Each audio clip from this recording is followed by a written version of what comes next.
Down the road from my house stands an old church. On the sign is the name of the church, Knox Presbyterian. Across Canada, where I live, old churches are found in the city, small towns, and countrysides, and many of them have the same name, Knox Presbyterian. Who is Knox, and how did the Presbyterians come to be?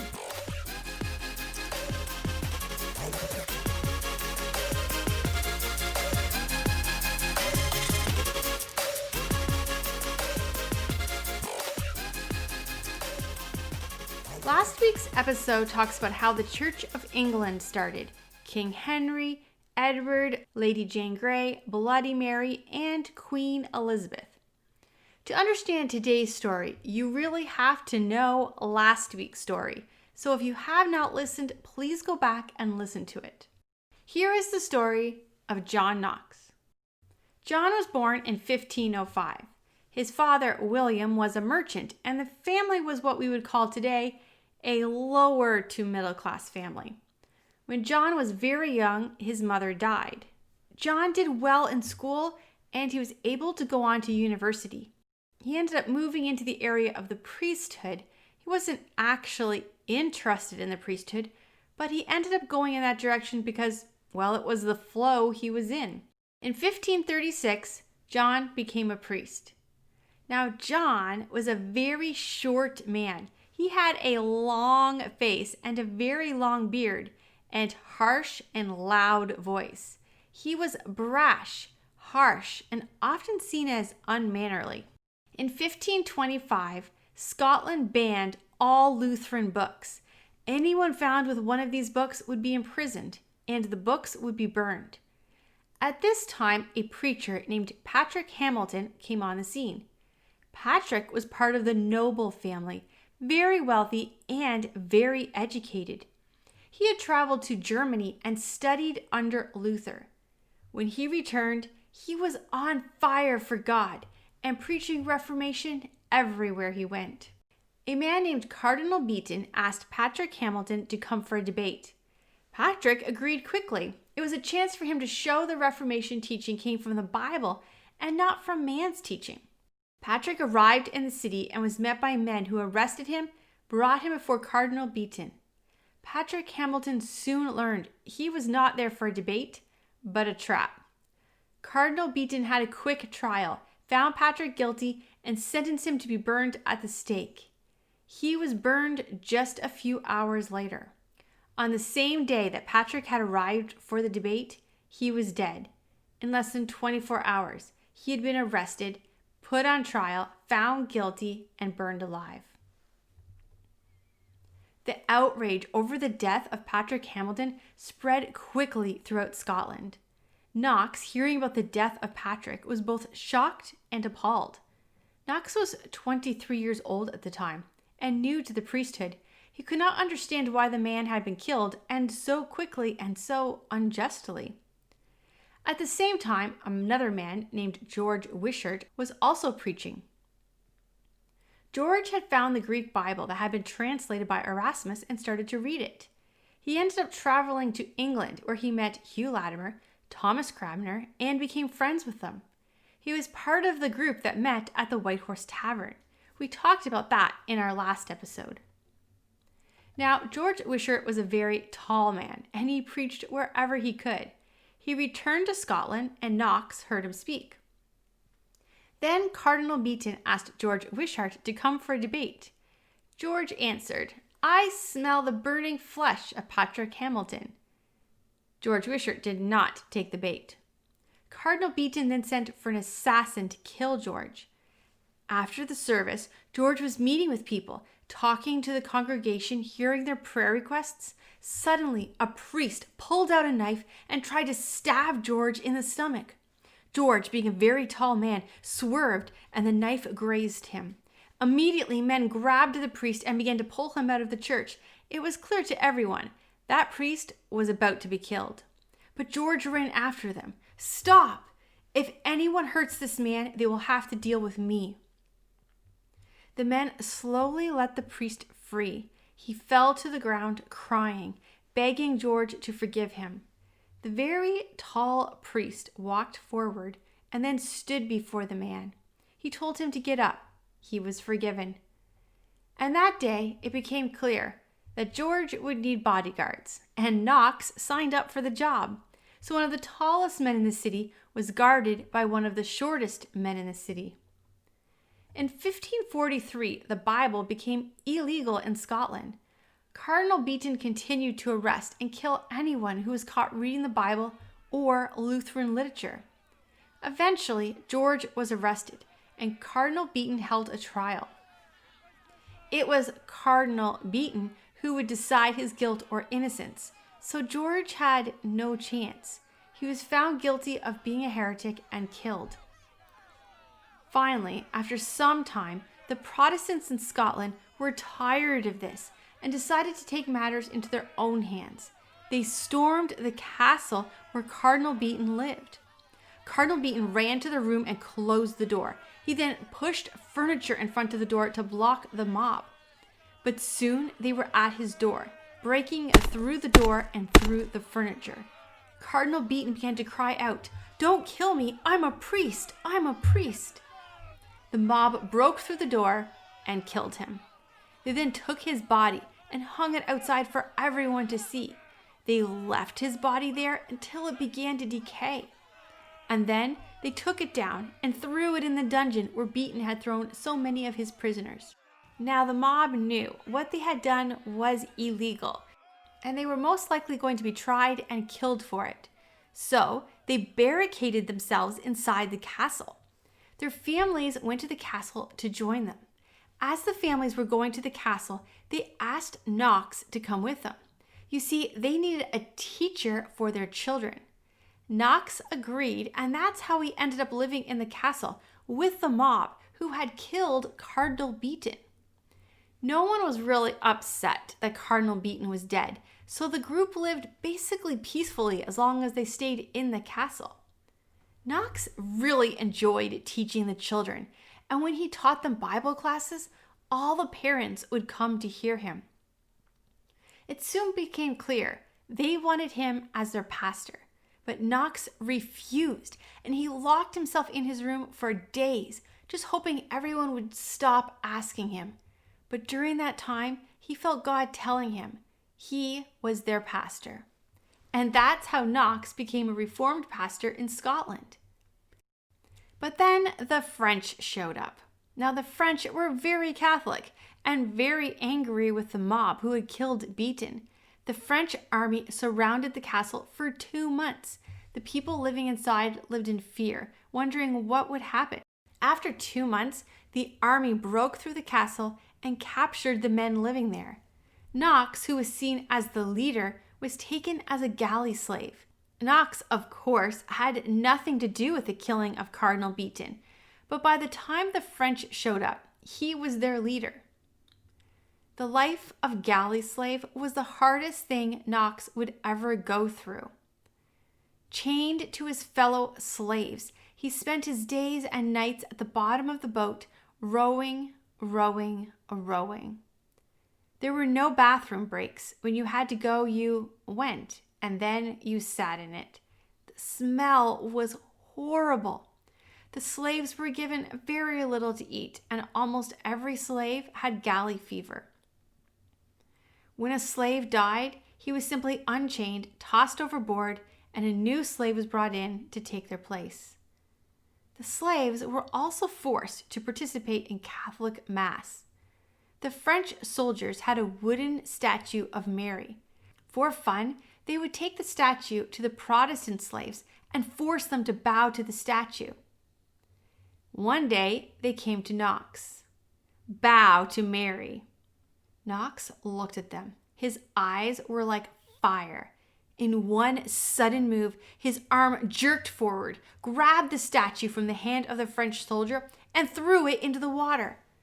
A soldier ran to the edge of the boat to look, while the rest of the soldiers stood in shock. Knox laughed. "Let your Mary save herself. She can float. If not, she should probably learn how to swim."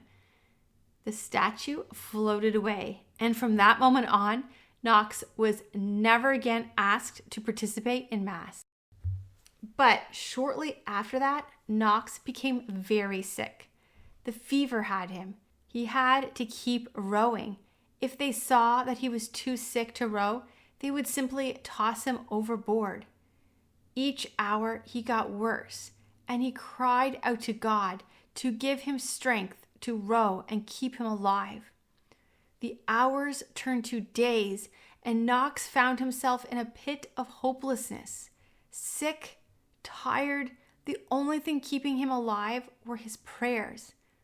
He learned what prayer without ceasing really meant. In those dark hours, Knox was transformed into a man of prayer, and from that time on, Knox became famous as a man who prayed and whose prayers were answered. Knox did recover, something that didn't usually happen to galley slaves, but he was a new man. He preached as he was rowing and became the preacher to the slaves. Eventually, he was set free and found himself in England. At that point, England had a boy king, King Edward, who was Christian and was helping the Reformation. As Knox was preaching, Edward heard of him and had him come to a meeting. Edward asked Knox to preach in a small town that was known for its thieves and its murderers. Knox was now a man of no fear and went to preach in this town without hesitation. And as the gospel spread through the town, it changed. Many Scottish people were in England now, and the gospel was spreading quickly. Then Knox met a young lady named Marjorie. Now, Marjorie was from the Tudor family, a very wealthy family, royalty. And royalty had one thing that was most important, the bloodline. You did not marry for love. You married to grow your bloodline and your family value. When Marjorie agreed to marry Knox, this short, ill-mannered preacher from the wrong kind of town that came from a Scottish low family that had been a galley slave because he was part of a mob that had killed a priest, the Tudor family was not okay with it. But Marjorie loved Knox, and Marjorie loved Jesus Christ, and they were married. Marjorie and Knox had a great relationship and a loving marriage. Marjorie was known for being beautiful, sweet, kind-hearted, gentle. Knox was known for being short with a long beard, harsh, ill-mannered, and no fear. They were a funny match, but a perfect match, and they loved each other. Then suddenly news came. Young Edward had died. He had left his throne to his friend and cousin, Lady Jane Grey, but just 10 days later, Lady Jane Grey had been beheaded, and now Mary was on the throne, and she wanted to kill every Protestant. We talked in great detail about this in our last episode. Like many Scottish, Knox left England at this time. His friends that he left behind would be killed. Knox and his wife Marjorie moved to Geneva, and that's where Knox becomes friends with a man named Calvin. We're going to talk more about him in a few weeks. His prayer, though, was always to return to Scotland. Now, Spain is still in the middle of the Spanish Inquisition. Bloody Mary is on the throne in England. It's really not safe anywhere but in Geneva. In 1558, in utter despair, Knox writes a book called The First Blast of the Trumpet Against Women. In this book, he blasts the leadership of women and claims that no woman could possibly be a good leader. As he wrote the book, women were really running the world, and it was a disaster. So it's understandable. But as the book is being published, Bloody Mary dies and Elizabeth takes the throne and freedom returns. In fact, everyone loves her and Elizabeth is a fantastic leader. So Knox looks pretty silly in publishing his book. Knox then returns to Scotland and begins once again to preach. Mary, the Queen of Scotland, dies, and her daughter, also named Mary, becomes queen. we know her as Mary, Queen of Scots. Now, Mary is the Queen of France and Scotland and lives in France. Mary had been on the throne since she was 6 days old. Her father, King James V, died fighting Henry VIII. Now, you'll remember from last week, Henry had left the Catholic Church and started his own church, the Church of England. And he wanted King James to join him in leaving the Catholic Church. But King James was a very strong Catholic. Henry was also the uncle of King James. But they went to battle, and James was killed. So Mary became the queen. But because she was only a few days old, she could not rule. So a civil war broke out between the Protestants and the Catholics about who would run the government until Mary was old enough to rule. The Protestants won and took control of the government. It was also decided at that time that Henry's young son Edward would be the husband of Mary. Now, both Edward and Mary were simply children at the time. Cardinal Beaton, you'll remember him from earlier in our story, kidnapped baby Mary and took her to a secret location to make sure she would stay Catholic. This made Henry attack Scotland and demand that Cardinal Beaton bring Mary out of hiding. Cardinal Beaton and Mary's mother had her sent to France to learn how to be Catholic royalty. In 1558, Mary was wed to a man who became the King of France, King Francis II, but just 1 year later he died. Meanwhile, back in Scotland, the Protestants have control and make it illegal to practice Mass, and the Church of England is officially made, and it's known as Presbyterianism. It spreads quickly. Catholic churches are closed, and money from their land is given to the poor, or the churches are turned into schools where everyone is welcome to come and learn. Knox makes it clear that no Catholic priests are to be harmed. He also makes sure they are given homes and land to live in. Things were going really well in Scotland, but then Marjorie gets sick and dies. Knox is heartbroken. Marjorie was the love of his life, his companion, and his dream had always been to live in his homeland of Scotland with his wife. Now, finally in his homeland and seeing the gospel spread, he loses his wife. 1 year later, Mary, Queen of Scots, moves from France to Scotland. The first day in Scotland, Mary holds a mass. Knox is furious. His Scottish temper boils over. But everyone loves Mary. She's young, beautiful, hosts wonderful parties, and is the kind of person everyone is attracted to. Knox seems to be the only person in Scotland not taken by her charms. Knox, though, is also very popular with the people, and Mary, Queen of Scots, decides she needs to get Knox to like her. So she has a meeting with Knox, but Knox will not be taken by her charm. When Knox preaches a sermon against Mary's parties and her dancing, she has him come to see her. But instead of Knox being afraid, he preaches to her. When he leaves, Mary has only one thing to say: "He is not afraid of me." Eventually, Mary decides that Knox is going to need to die, so she has a trial for him. Knox comes to the trial and asks to speak. He begins to preach, and after some time, Mary calls out, "You forget yourself, Knox. You're not in your pulpit." The council votes and finds Knox not guilty. They were more afraid of Knox than of Mary, Queen of Scots.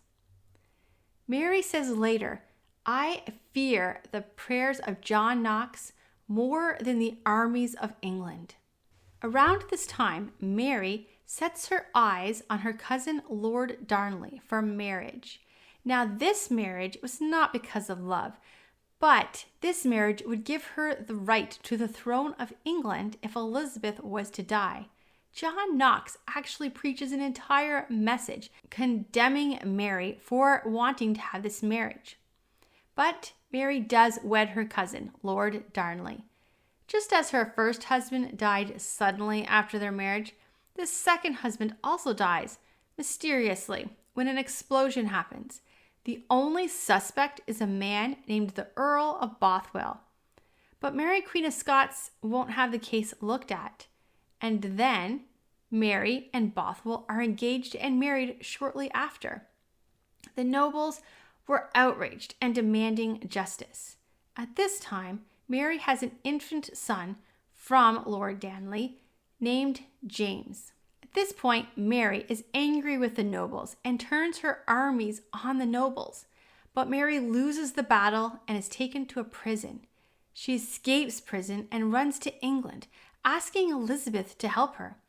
Elizabeth agrees to let Mary stay with her. Mary, the Catholic Queen of Scots, is no longer in Scotland. By 1567, Presbyterian faith is the only faith left in Scotland. At the age of 50, Knox marries again, this time to a young girl, only 17 years old, and the couple have 3 daughters. In 1570, Knox suffers a stroke, but he continues preaching and praying for the next 2 years. In 1572, Knox dies with his wife sitting next to him reading 1 Corinthians. What happened to Mary, Queen of Scots? Well, a plot to kill Elizabeth and put Mary, Queen of Scots on the throne was exposed. Mary was put in prison for 19 years. Finally, after 19 years, she was given a trial and found guilty.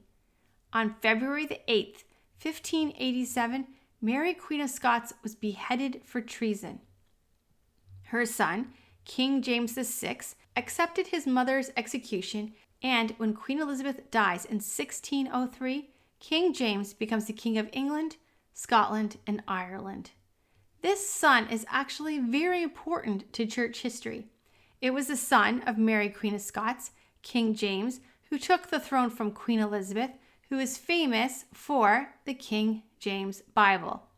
We're going to talk about that in a later episode. In the meantime, for more podcasts, vlogs, and videos, please go to my website, lauraleesiemens.com. I'll see you next week.